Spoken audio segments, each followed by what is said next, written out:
UMH Podcast, el campus sonoro de la Universidad Miguel Hernández.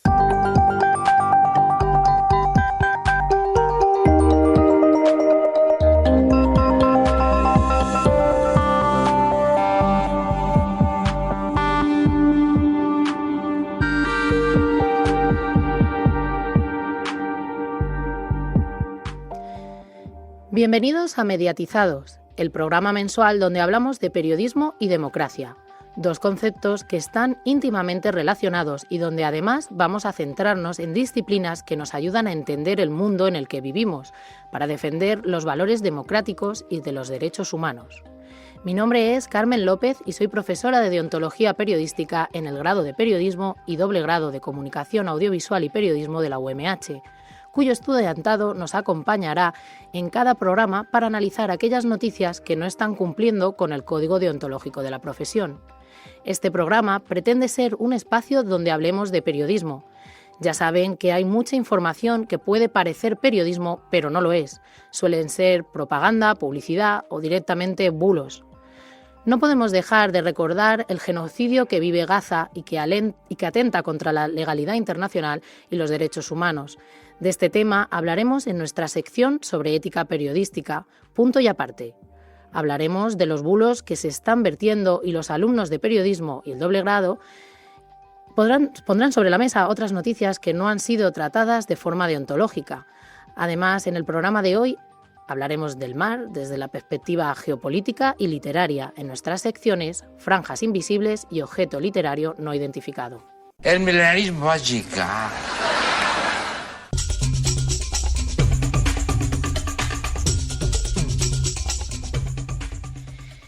Y para combatir la proliferación de bulos y desinformación que nos rodea actualmente, vamos a contar cada programa con nuestra sección Punto y Aparte, en la que los estudiantes de periodismo y doble grado de Comunicación Audiovisual y Periodismo van a analizar algunas noticias que no se han publicado siguiendo los principios éticos del periodismo.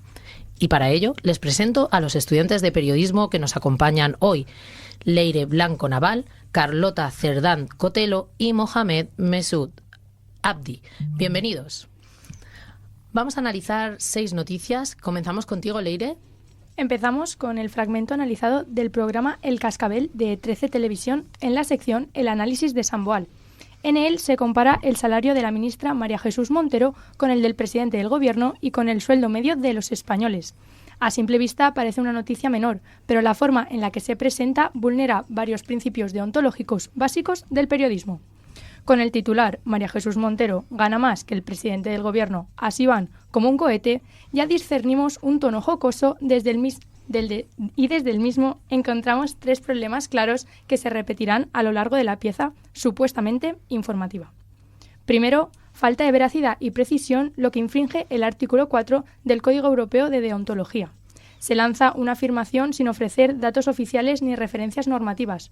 No se explica cuánto gana cada uno ni qué leyes regulan esos salarios. El espectador recibe una idea que puede ser cierta o no, pero sin pruebas. Segundo, se mezclan hechos y opiniones, vulnerando el artículo 3.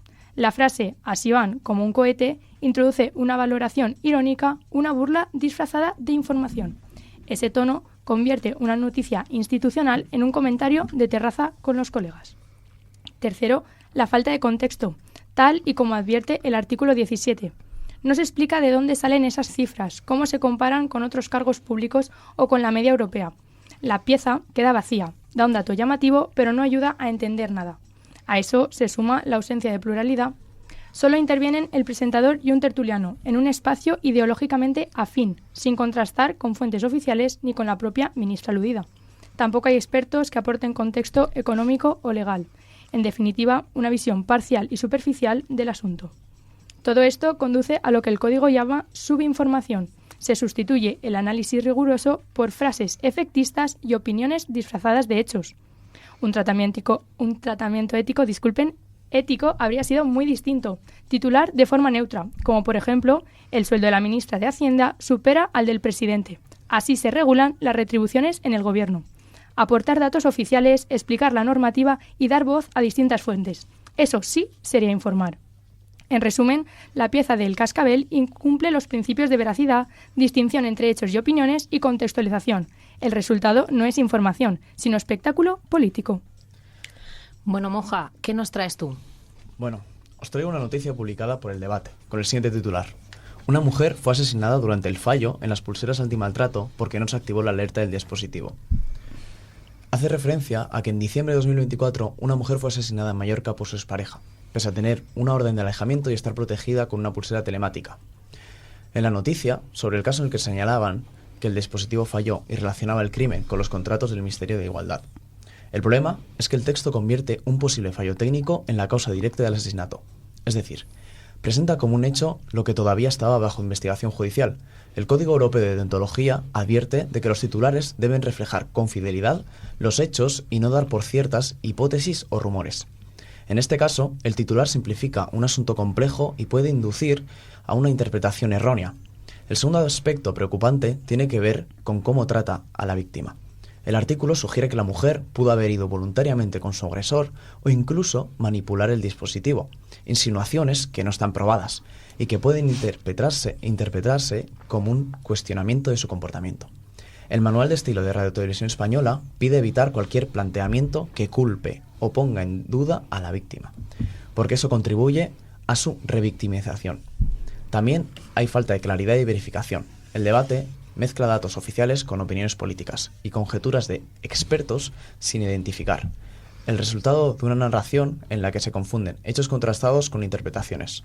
El Código Europeo recuerda que el periodismo debe diferenciar con precisión entre información y opinión y contrastar siempre las fuentes antes de publicar. A eso se suma la ausencia de contexto. Se mencionan estadísticas y documentos oficiales, pero no se explica cómo funcionan las pulseras telemáticas ni quién controla su mantenimiento.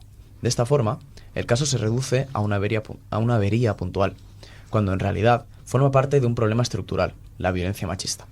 El Manual de Radio Televisión Española insiste en que estos casos no deben tratarse como sucesos aislados, sino como una mirada social y explicativa. La elección de fuentes también es limitada.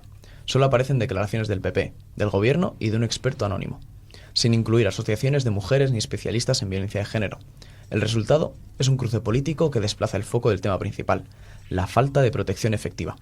Si el medio hubiera actuado con rigor deontológico, habría situado el caso dentro del contexto de la violencia contra las mujeres, con un titular prudente, fuentes contrastadas y explicaciones técnicas verificadas. Además, incluir recursos útiles, como el teléfono 016 o los servicios de atención, habría aportado un valor social a la información. En lugar de señalar un culpable técnico-político, el periodismo ético debe ayudar a comprender cómo y por qué siguen ocurriendo estos asesinatos, sin banalizar el problema ni poner en duda a las víctimas. Muchas gracias, Moja. Carlota, ¿qué nos cuentas? Seguimos con una noticia publicada en La Gaceta que informaba sobre la puesta en libertad de un inmigrante en situación irregular de origen marroquí acusado de haber quemado viva a una joven de 17 años en Las Palmas de Gran Canaria. El tratamiento informativo de este caso es un ejemplo claro de cómo no se debe informar sobre asuntos sensibles. Hablamos de un proceso judicial aún abierto, de una víctima menor de edad y además de una persona migrante. El principal problema lo encontramos en el titular. Al afirmar que el joven quemó viva a la víctima, el medio no respeta la presunción de inocencia, ya que todavía no hay una sentencia firme. El Código Europeo de Deontología del Periodismo es claro. Las informaciones deben respetar la presunción de inocencia y evitar juicios paralelos. A esto se suma la mención a la condición de inmigrante ilegal marroquí o expresiones como que éste llegó en patera. Estos datos no aportan nada al caso, pero sí introducen un sesgo discriminatorio. El mismo código prohíbe cualquier tipo de discriminación por cultura, sexo o religión, y el Manual de Estilo de RTVE insiste en que temas como violencia, inmigración o menores deben tratarse con rigor y sin sensacionalismo. El texto, además, incluye declaraciones del presidente de Vox en Las Palmas, que aprovecha el caso para hablar de efecto llamada e inseguridad. Es un testimonio político sin relación con la investigación judicial. El manual de RTVE también pide pluralidad de fuentes. Al no incluir la versión de la defensa ni del juez, ni informes técnicos, la noticia pierde rigor y se convierte en un altavoz de un discurso ideológico. El lenguaje del titular, quemó viva, refuerza ese enfoque sensacionalista. Según el Código Europeo, los titulares deben reflejar fielmente los hechos, sin confundir lo espectacular con lo importante. En este caso, el impacto se antepone a la verdad. Tampoco se ofrece contexto. Otros medios, como El País, explicaron que el juez concedió la libertad provisional porque no había pruebas sólidas de intencionalidad y que tanto el acusado como la víctima coincidían en que pudo tratarse de un accidente. La Gaceta omite estos matices y simplifica el caso. Finalmente, colocar la noticia en portada y en la sección de España le da una relevancia política que no corresponde. Según el manual de RTVE, los sucesos deben contextualizarse sin alarmismo ni sobredimensionar su importancia. En resumen, la pieza vulnera principios básicos deontológicos, no respeta la presunción de inocencia, introduce un sesgo xenófobo y utiliza un tono sensacionalista. Un enfoque ético habría pasado por informar del hecho principal, la libertad provisional, con un titular neutral, evitando referencias a la nacionalidad y dando voz a todas las partes implicadas.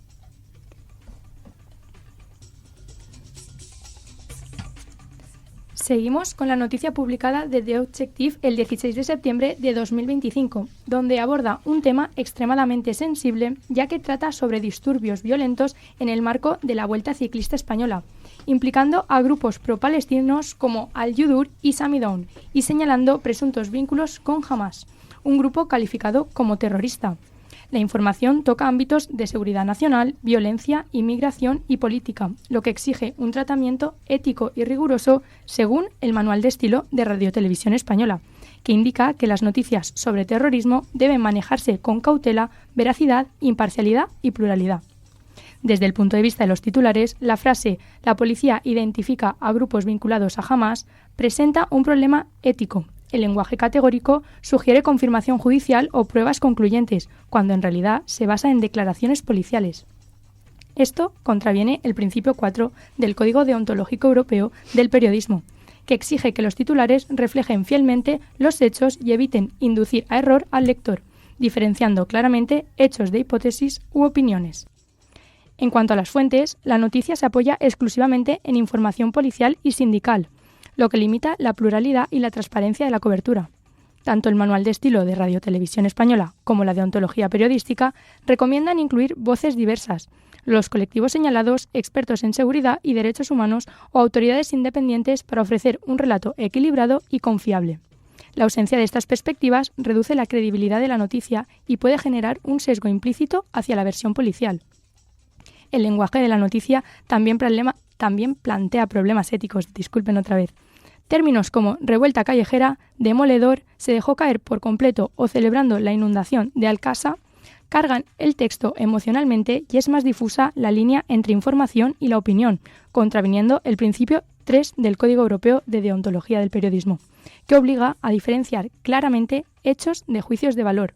Además, la reproducción de mensajes de exaltación de la violencia por parte de Hamas se hace sin análisis ni contexto, lo que podría facilitar su difusión acrítica, algo que el Manual de Radio-Televisión Española recomienda evitar, especialmente en situaciones de terrorismo o conflicto. Otro aspecto delicado es la identificación de personas supuestamente vinculadas a Samidoun o a la flotilla hacia Gaza, incluyendo nombres y apellido. Esto se acerca al límite entre interés público y exposición indebida y puede vulnerar el principio de respeto a la vida privada de la deontología periodística.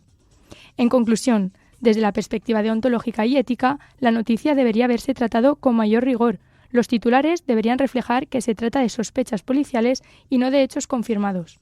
Se deberían incluir diversas fuentes y perspectivas, contextualizar los términos legales como vinculado a Hamas y evitar lenguaje alarmista o que sugiera culpabilidad.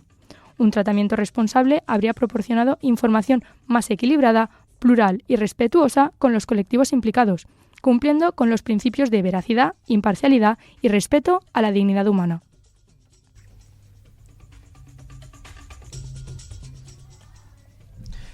El 18 de septiembre de 2025, la CNN en español publica una noticia bajo el siguiente titular. Hamas dice que la incursión terrestre en la ciudad de Gaza implicará que los rehenes nunca regresen. Noticias sobre el conflicto en Gaza y la situación de rehenes israelíes capturados por Hamas. Se trata de un tema extremadamente delicado, porque involucra directamente vidas humanas, tensiones internacionales y riesgos graves para la población civil. El problema surge en cómo se presentan los hechos. Titulares como «nunca regresen» generan alarma y pueden desinformar, en lugar de informar. Un enfoque más responsable habría sido, por ejemplo, Hamas advierte sobre los riesgos para los rehenes ante la ofensiva en Gaza, que mantiene la noticia sin exagerar el miedo. Desde la perspectiva deontológica, el artículo deja de lado el contexto necesario. No se explica la historia del conflicto, ni la dinámica política entre Hamás e Israel, ni el impacto humanitario sobre los rehenes y la población civil. El Código de Radiotelevisión Española recuerda que la información debe ofrecer pluralidad de voces y diferentes perspectivas. Al limitarse casi exclusivamente a declaraciones de Hamás, se excluyen opiniones oficiales del gobierno israelí, expertos en política internacional y organizaciones de derechos humanos, reduciendo la transparencia y la confianza de la audiencia. Las declaraciones de Hamás incluidas son extremadamente violentas y emocionales, con amenazas directas sobre la vida de los rehenes. Aquí entra en juego el principio de la FAPE, que recomienda evitar expresiones o testimonios que puedan afectar la condición personal de las personas implicadas. Desde el código de RTV también se debe proteger la dignidad humana, evitando mensajes alarmistas que deshumanicen a las víctimas. En este caso, los rehenes deberían presentarse como civiles en riesgo, con énfasis en su vulnerabilidad y derechos. En cuanto a fuentes, el reportaje depende casi exclusivamente de Hamás y medios internacionales, sin aportar voces oficiales ni análisis de expertos. La pluralidad de voces no es solo un requisito ético, es lo que permite a la audiencia comprender el conflicto de manera equilibrada y crítica. En definitiva, la noticia habría ganado rigor y responsabilidad social si se hubiera presentado con contexto histórico y político, respetando la dignidad de los rehenes, evitando titulares sensacionalistas y asegurando diversidad de fuentes. Así, se cumplirían los principios de veracidad, respeto y responsabilidad social que exigen los códigos de FAPE y Radiotelevisión Española.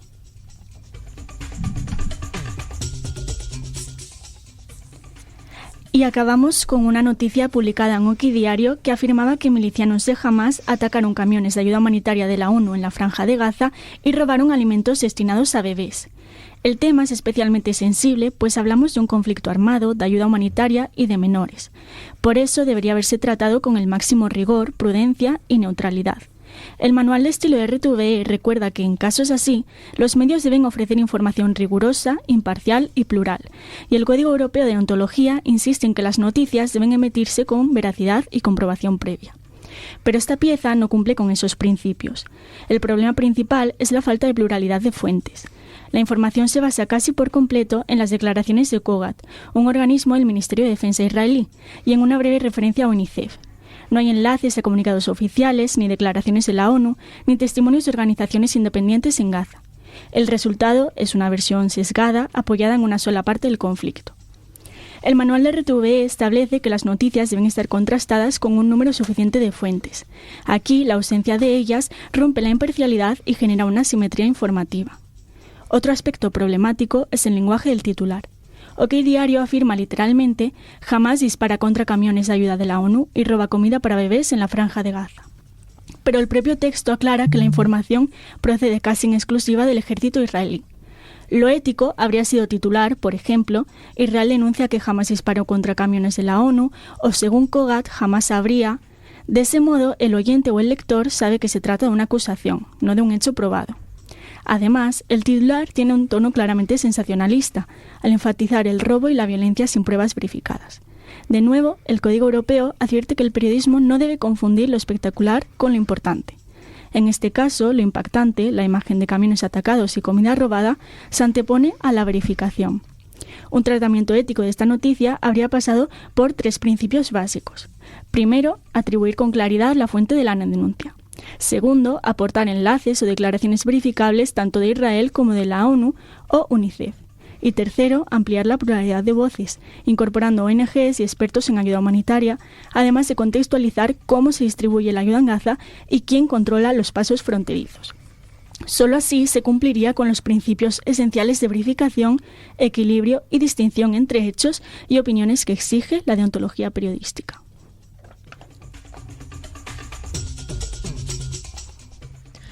Muchas gracias por vuestro análisis, que nos permite ser conscientes de que un periodismo más ético es posible y, sobre todo, es necesario. Gracias. Gracias. A ti.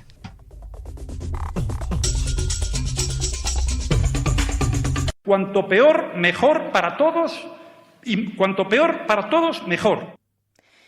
Y para que sea mejor para todos, pasamos a inaugurar nuestra sección Franjas Invisibles, para la cual contamos con María Jesús Cabezón Fernández y Samuel Ortiz Pérez, profesores del Departamento de Geografía Humana en la Universidad de Alicante. Les presento para que los conozcan mejor. María Jesús es socióloga, pero doctora en geografía, y cuenta con un amplio bagaje en estudios de migraciones, migraciones internacionales y movimientos migratorios. Y sabemos también que ha impulsado algún podcast desde la Universidad de Almería, donde fue profesora investigadora una temporada. También estuvo en la de Granada y ahora definitivamente en la Universidad de Alicante, así que bienvenida a este espacio de radio. Samuel es geógrafo de formación y ha trabajado en el ámbito de la economía social, las cooperativas, la cooperación al desarrollo y el activismo en movimientos sociales.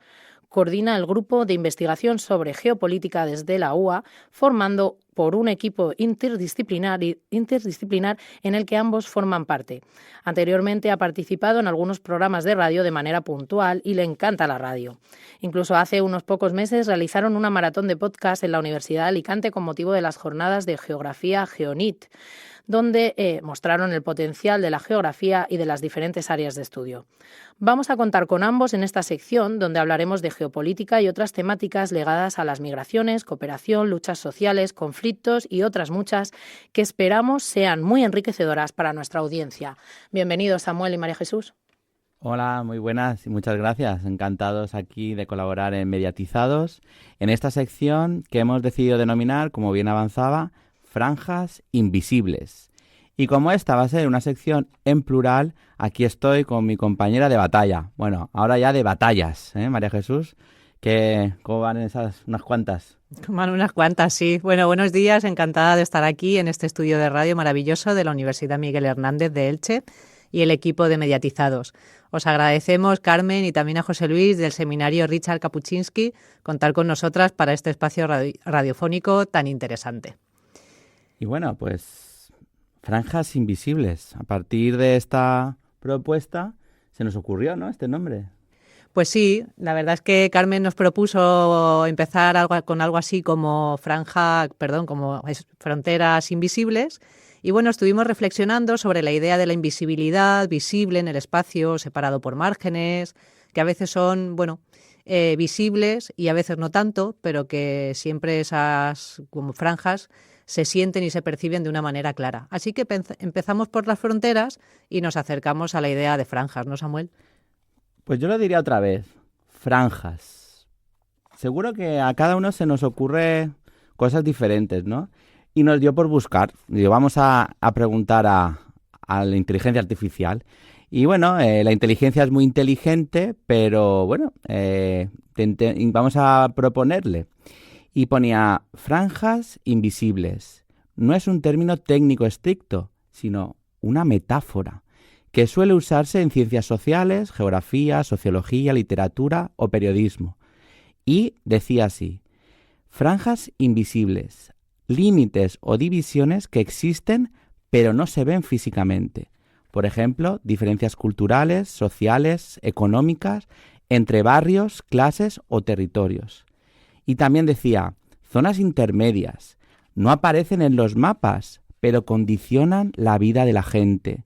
Distinciones de identidad, de pertenencia o de poder, aunque no haya muros ni líneas en el territorio. Y acaba diciendo, son espacios de exclusión o marginalidad, donde hay invisibilidad política, mediática o institucional. Ahí lo dejo. Así que ya sea porque la IA había escuchado nuestras reflexiones previas o por lo que fuere, nos pareció que esa era justo la idea marco que queríamos que representara esta sección. A lo largo de esta sección, en Mediatizados, vamos a abordar distintas franjas de manera colaborativa con compañeras del grupo de geopolítica que nos irán acompañando en esta ruta que busca visibilizar esos procesos socioterritoriales que a veces quedan invisibles entre la desinformación. Hoy en esta primera sección de Franjas Invisibles vamos a hablar del mar, o la mar en valencià. Podemos empezar por la visión del mar desde la geopolítica, ya que en estos días el mar está muy presente en los medios de comunicación en clave política y sobre todo humanitaria. Samu, ¿qué destacarías? Pues indicaría fundamentalmente dos cuestiones. La primera, que el mar ha sido hasta el siglo XIX prácticamente el gran objeto de poder territorial. Y digo bien, territorial, aunque hablemos del mar, y el principal objeto de la geopolítica. Es decir, controlar el mar o los territorios de ultramar ha estado en la estrategia de las grandes potencias. Alfred Mahan, quedaros con ese nombre, historiador y estratega naval estadounidense, hablaba de la influencia del poder del mar en la historia y de la supremacía marítima del Imperio Británico que pretendían derrocar. El comercio de materias primas por el mar, el control de los mercados y los puertos, las marinas de guerra, el control de las colonias y las líneas de costa. Publicó su libro en 1890. Y bueno, eso del poder del mar también lo sabían los franceses, los portugueses, los holandeses y por supuesto los españoles. Aunque bueno, a nosotros no nos fue muy bien, pero eso es otro debate. Eso sí. ¿Y la otra cuestión? Pues el otro aspecto que yo no sé si has comprobado, por un lado existen islas, territorios, muchas de ellas por ahí perdidas en territorios estratégicos, bueno, en mares estratégicos, que pertenecen a grandes potencias mundiales y que a veces ni sabemos. Empezando por una conocida, por ejemplo, Hawái. No sé si alguien ha buscado dónde está Hawái, pero está bastante perdida y bueno, sabemos que pertenece a Estados Unidos, pero menos conocida es la isla de Guam, en el Pacífico Occidental, que es una base militar clave para el control de rutas. O bueno, otras famosas como las Bermudas, la isla de Santa Elena, que pertenece al Reino Unido, o las propias Malvinas, con las guerras, ¿no? Y aquella lucha contra Argentina. Francia también tiene la isla de Clipton, que por ejemplo es una de las zonas económicas exclusivas. Pero no digamos, también China, Rusia, Noruega tienen más de una, controlan muchos puntos estratégicos. E incluso en algunas ocasiones hasta se comparte, ¿no? Existe ahí el archipiélago de Chagos y luego dentro de ese archipiélago hay una isla que se llama Diego García que la comparten entre Reino Unido y Estados Unidos. Hay bases navales militares. Bueno, tiene unas pocas, ¿no? Sí. Y por otro lado, también resulta que hay potencias, ¿no?, que controlan muchas islas, pero por otro lado existen algunos países que son los que no tienen mar, no tienen salida al mar.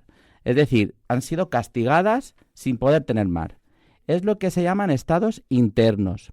Y eso, claro, genera una gran desigualdad, dificultades, aislamiento, tener que negociar todo el rato, firmar acuerdos y sobre todo deber muchos favores.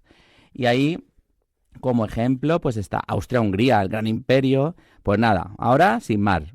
La República Checa y Eslovaquia, la propia Serbia, las exrepúblicas soviéticas, todas las Instan, ¿no? Kazajstán, Uzbekistán, Kirguistán, Tayikistán, Afganistán, Turkmenistán, sin mar, sí que tienen lagos y ríos, pero no tienen mar. O Mongolia. Mongolia tampoco tiene mar y es otra gran referencia histórica. Y claro, otros países, por ejemplo, de los más pobres de América, ¿no?, de América del Sur, que han sido, sobre todo Bolivia y Paraguay, les quitaron el mar a través de guerras. Tenían y pues ya no tienen, y les toca negociar y tener que hacer pactos. Así también Níger, Chad, Sudán, Uganda, Zambia, Lesoto, podéis buscar Lesoto, Nepal, Bután. En fin, el mar es un condicionante de desarrollo sin duda y un factor de asimetría social y espacial.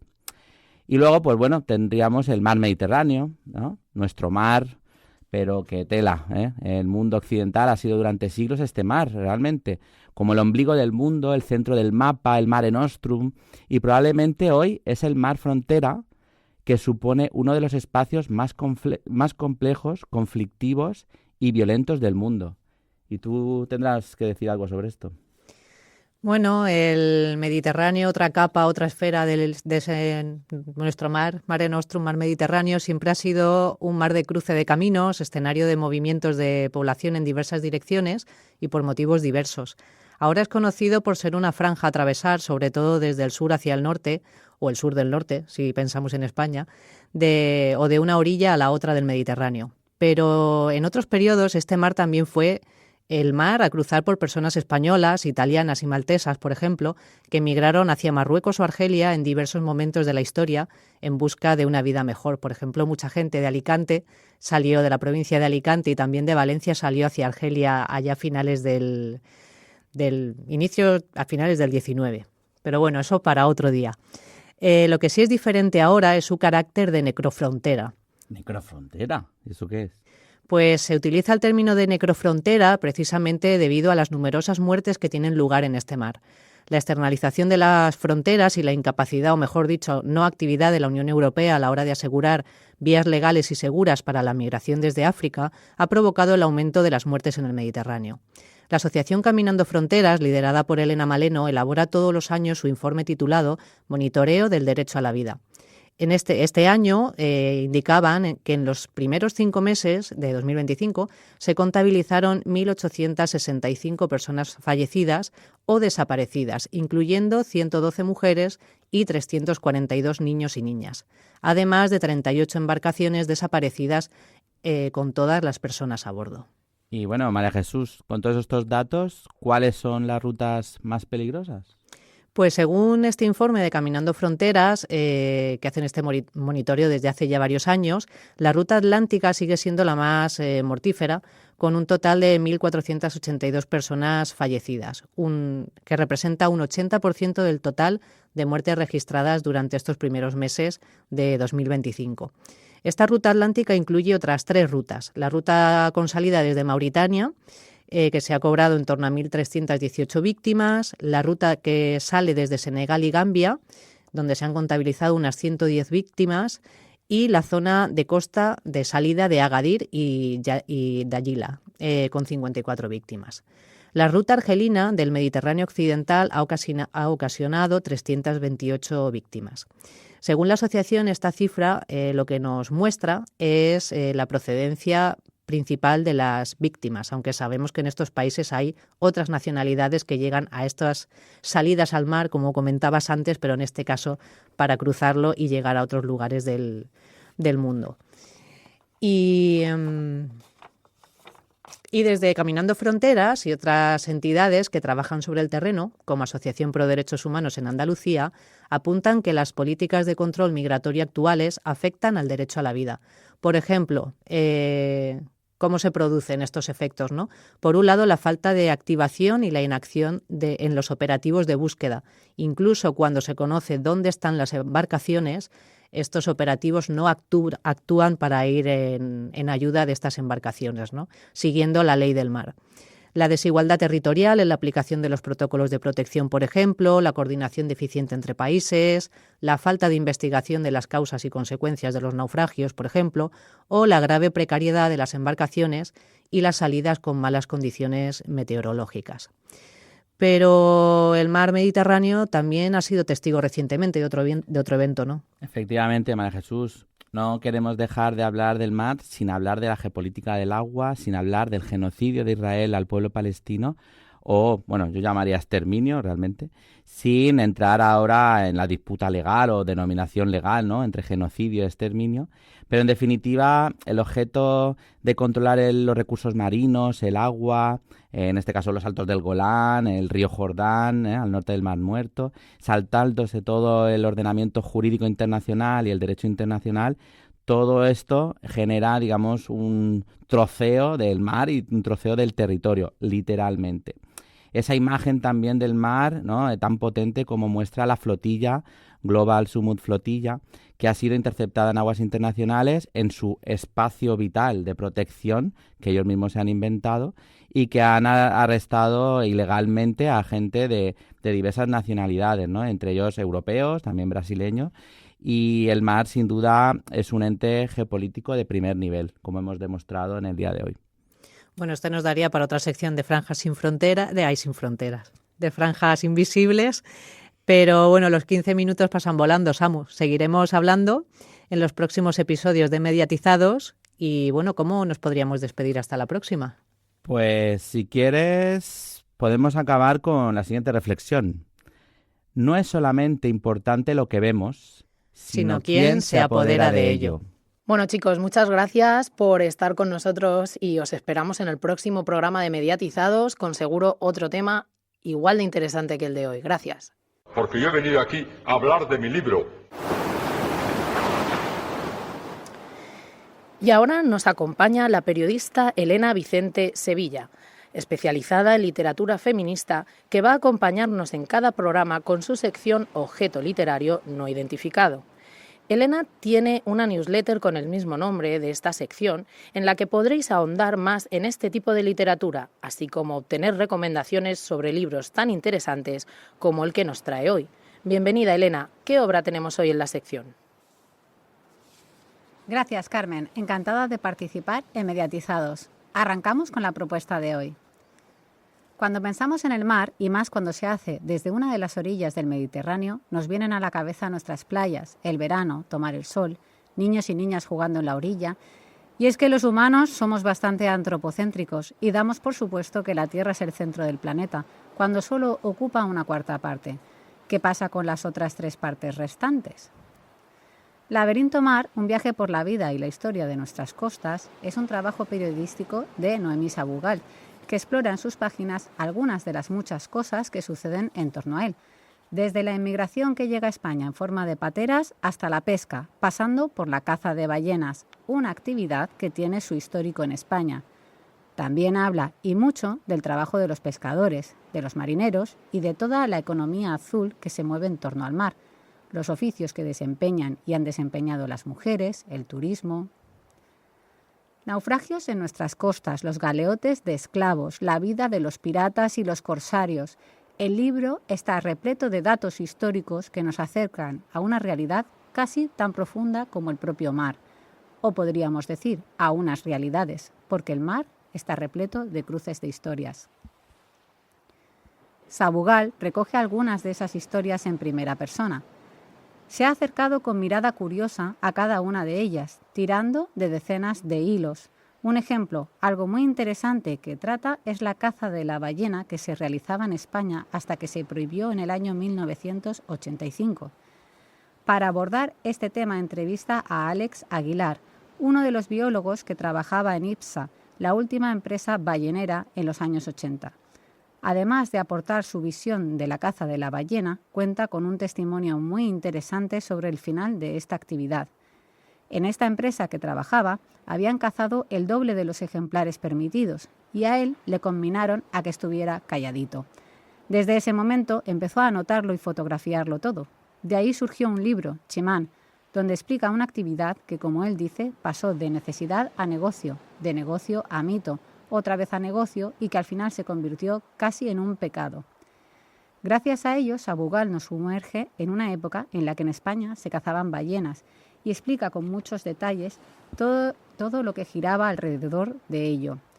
Llega incluso a buscar al último arponero, pero cuando logra localizarlo ya ha fallecido y habla con su hijo, que le aporta la visión del trabajo que realizó su padre. Estos son los testimonios que dan cuerpo al libro. Hay una exhaustiva investigación a partir de la cual conocemos mucho sobre nuestras costas, bajando a una gran cantidad de detalles. Llega a asombrar todo lo que se relaciona con el mar desde nuestras costas. Habla del trabajo que hacen mariscadoras, percebeiros, bateiros. Hay muchas modalidades de recogida de moluscos, algas, coral, anémonas, y ahí se dejan la piel muchas personas en oficios duros que poco a poco se están perdiendo. Igual ocurre con los pescadores, de bajura y de altura. Sabugal recoge las experiencias de diversas personas que relatan las dificultades que encuentran en el día a día. Es un trabajo duro este de echarse a la mar, muy duro. Además, le da una perspectiva de género. Las mujeres están bastante presentes en este trabajo periodístico. Uno de los datos que recoge es que solo un 2% de las personas que hay a bordo de la flota pesquera española de altura son mujeres. En cambio, en los trabajos de tierra que produce el mar son un 30% frente al 70% de los hombres. Ahí trabajan, por ejemplo, las nescatillas y las rederas. En Euskadi, el de nescatilla es un trabajo que hacían y hacen las mujeres, aunque cada vez son menos.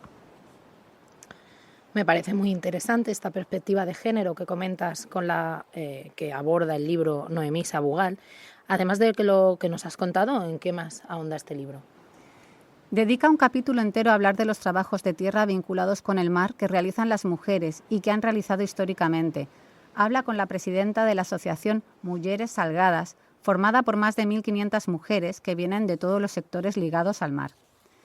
En este capítulo da datos muy interesantes, algunos te dejan de piedra, como que hasta la ley de pesca del año 2022, a las nescatillas, rederas y empacadoras, son las que empaquetan el pescado, No se les aplicaba ningún coeficiente reductor de la edad mínima para recibir una pensión de jubilación. O en 2008 se consiguió que las mujeres de El Palmar, en Valencia, pudiesen pescar en la Albufera. Y por último, en España las mujeres no pudieron entrar a las escuelas náuticas hasta 1979. Desde una perspectiva histórica, también habla del trabajo de las mujeres que trabajaban en las conservas o de la profesión de las sirgueras, mujeres pobres que eran más baratas que los bueyes para tirar de los barcos con mercancía. Y una nota de contraste, la playa de la Concha de San Sebastián, donde ahora la gente se tumba con la toalla y se da un baño, antes no se llamaba playa, sino arenal, y era un lugar maloliente con casetas de madera donde decenas de mujeres limpiaban, salaban y ponían a secar el bacalao. No sé si os suena aquello de que una mujer a bordo da mala suerte. Quizá es una de las expresiones marineras que más pueden habernos llegado, pero entre los pescadores también se decía que el mar era una mala mujer, que la mar es hembra porque siempre está criando, o que es mujer soltera y por ello insumisa. Estas son otras de las referencias populares que incluye Noemí Sabugal en su libro. Un último apunte en cuanto a la incorporación de una mirada que incluya a las mujeres en este trabajo periodístico. Me parece interesante trasladar aquí una de las experiencias que recoge, la de Ikerne Cercas Marcaida, Nescatilla y Redera en Bermeo. Para mí el mar es todo, es nuestra vida, no hemos conocido nada más. A mí me gusta y a mi marido también. No sé cómo se ha perdido esto así, es que no lo llego a entender. Antes podías cruzar el puerto, de lado a lado, pasando de un barco a otro. Y daba para todos. Bermeo era el sitio con más barcos en todo el Cantábrico. 400 barcos había aquí y ahora quedamos 25. Esto que ves, señala hacia el puerto, somos todos los que hay. Entiendo que la gente joven no quiere, pierdes todas las fiestas, pierdes muchas cosas, estás siempre a la mar. Mi marido no ha estado ni en los partos de los niños, porque el bonito a lo mejor son 30 días, 40, y para que salga un barco hace falta mucho dinero, por eso se trabaja en otros sitios. También el trabajo de redera se está perdiendo aquí, porque ya no hay redes suficientes para arreglar, así que la gente de los propios barcos aprende y las cose. Es una pena, creo que no se aprecia este trabajo y que hay que hacer un montón de cosas para que llegue el pescado. Bermeo ha vivido de la pesca y hoy en día ya no. La mar traía el dinero. Ahora la gente sale fuera a trabajar. Elena, has comentado también que trata el tema de la inmigración. ¿Cómo lo aborda? ¿Qué perspectiva le da? Este tema se aborda en Laberinto Mar hablando primero sobre la emigración, de todos los españoles que se marcharon desde nuestras costas para buscar una vida mejor. Algunos datos dan muestra de ello. Que desde la mitad del siglo XIX hasta los años 60 del pasado siglo, más de 2 millones de personas salieron en barco desde los puertos gallegos hacia países hispanoamericanos. O que uno de los países que recibió a miles de habitantes del Mediterráneo español durante los siglos XIX y XX fue Argelia. O que unos 5,5 millones de españoles embarcaron con destino a otros países durante la etapa de emigración masiva que va desde 1860 a 1936. De ellos, alrededor de 900.000 emigraron a Argelia. Estos datos nos ayudan a situarnos en el mundo, como hace Sabugal durante todo el libro. Penetran el tema dando una perspectiva histórica con información relevante para poder interpretar lo que ocurre hoy. Sobre la inmigración que recibimos actualmente en nuestras costas, hace un repaso de la historia de este fenómeno de España como puerta de entrada a Europa desde África. Y aunque desde 1999 los registros de llegada empezaron a aumentar, el punto de inflexión fue la llamada crisis de los cayucos, que trajo a las Islas Canarias más de 31.000 personas. 2023, que son los datos más recientes hasta la publicación del libro, fue un año muy difícil en este aspecto y se alcanzó el máximo histórico de 40.000 personas. Otros datos que nos siguen ayudando a darle una perspectiva más completa al fenómeno de la inmigración. Y es que no se mira igual a la inmigración que viene de países europeos que de la que viene de África o Sudamérica. Tomando como ejemplo las Islas Canarias, la población extranjera en 2022 estaba repartida en 58% de procedencia europea, 25% de procedencia americana, Venezuela, Cuba, Colombia, países a los que emigraron los canarios en el pasado, y menos del 10% es de procedencia africana. Recoge también la perspectiva de Cruz Roja de todo el proceso que se realiza cuando llega una persona migrante. Visita el Open Arms y entrevista a uno de sus voluntarios, que habla de quienes llegan a nuestras costas, personas cuyos derechos no han sido respetados. Otro de los temas que trata este libro es el turismo. Teniendo en cuenta todo el debate que tenemos actualmente alrededor de la explotación de este sector, que está dificultando el acceso a la vivienda a los ciudadanos y entre otros problemas, ¿cómo trata este tema? ¿A qué conclusiones llega la autora? Sí, el turismo es otro de los grandes temas de este trabajo periodístico y se aborda de una manera bastante integral porque habla de cómo le ha afectado a la costa la turistificación y legalización. ¿La legalización? Sí, se refiere a ver la costa como un espacio donde montar unas construcciones de Lego, pero en lugar de Legos son complejos hoteleros. Un ejemplo de los que habla es el Hotel Algarrobico, que se construyó en Carboneras, Almería, en pleno Parque Natural de Cabo de Gata, cuya construcción se logró parar, pero que sigue sin demoler.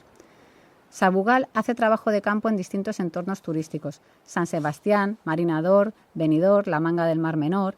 Gracias a estas incursiones, la visión que aporta es más completa, porque no solo trata datos, observa el entorno y a las gentes y sigue entrevistando a más y más personas que tienen algo que contar, como a la portavoz de la plataforma Salvem El Cabanyal, que logró que no demoliesen las casas de 1 y 2 plantas que hay en primera línea de la playa del Cabanyal de Valencia, herederas de las casetas de pescadores. Un dato curioso que nos obliga a salir de nuestra rutina y no dar por supuesto todo lo que conocemos: hace 3 siglos en España nadie se metía en el agua del mar. Fue la reina Isabel II la que lo inició, por recomendación médica. Le siguieron los aristócratas, luego los burgueses y después todo lo demás. También habla de los contrastes. En la Manga del Mar Menor, el turismo sigue su curso mientras el problema ecológico sigue aumentando. Los vertidos procedentes de los cultivos agrícolas de los alrededores provocan que en el agua haya exceso de nitritos. Aparece el fitoplancton, se crea una sopa verde y no llega la luz a las praderas submarinas. Se pudren y mueren emitiendo sulfuros, que son tóxicos y usan oxígeno. Por esta falta de oxígeno, los peces aparecen en las orillas, boqueando, buscando el aire que les falta y mueren. Es un espectáculo lamentable. Esto enlaza con el problema ecológico. Estoy segura de que la periodista lo ha abordado en su libro porque la situación a nivel global es grave. Sí, en el libro se cuenta que ya se habla de 5 grandes islas de plástico en los océanos Atlántico, Pacífico e Índico. La más grande es la del Pacífico, que supera los 1,6 millones de kilómetros cuadrados y sigue creciendo. El primer mapa mundial sobre la contaminación marítima lo presentó un equipo español, liderado por el biólogo Andrés Cozar. Este clasificó el Mediterráneo como la 6ª gran acumulación de plástico en los mares, aunque reconoce que la mayor parte del océano está inexplorado en relación a la contaminación. También habla de los vertidos industriales. El mar fue durante mucho tiempo un vertedero silencioso, porque parecía que todo lo admitía y que en su fondo dormiría para siempre, sin acecharnos. En algunos lugares han quedado abandonadas fábricas industriales pegadas a la costa, en otros han creado playas artificiales cubriendo de cemento algunos de los problemas. Y estos son solo algunos de los temas que trata respecto a la situación medioambiental que se han generado en nuestras costas, las amenazas que se ciernen sobre nuestros mares, la situación de la pesca en España y de todas las personas que trabajan en ella, la inmigración que ha llegado muchos años después de que fuéramos nosotros los que emigrábamos, el turismo que se regodea en nuestras costas haciendo subir el PIB. Son muchas las vertientes desde las que se puede estudiar todo lo que conlleva el mar. Y al final, casi todas las historias hablan del cruce entre humanos de distintas partes del mundo y de la relación que tenemos con la naturaleza, de cómo nuestra historia como país nos precede, y conocerla nos ayuda a repensarnos desde un punto de vista más informado. En España también somos nuestros mares.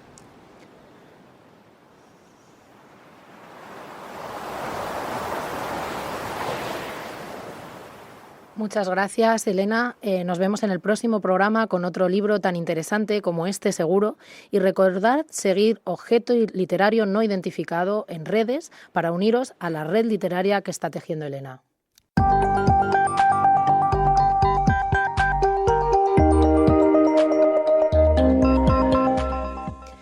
Y así llegamos al final de este Mediatizados. Esperamos que nos acompañes en el próximo programa en Radio UMH.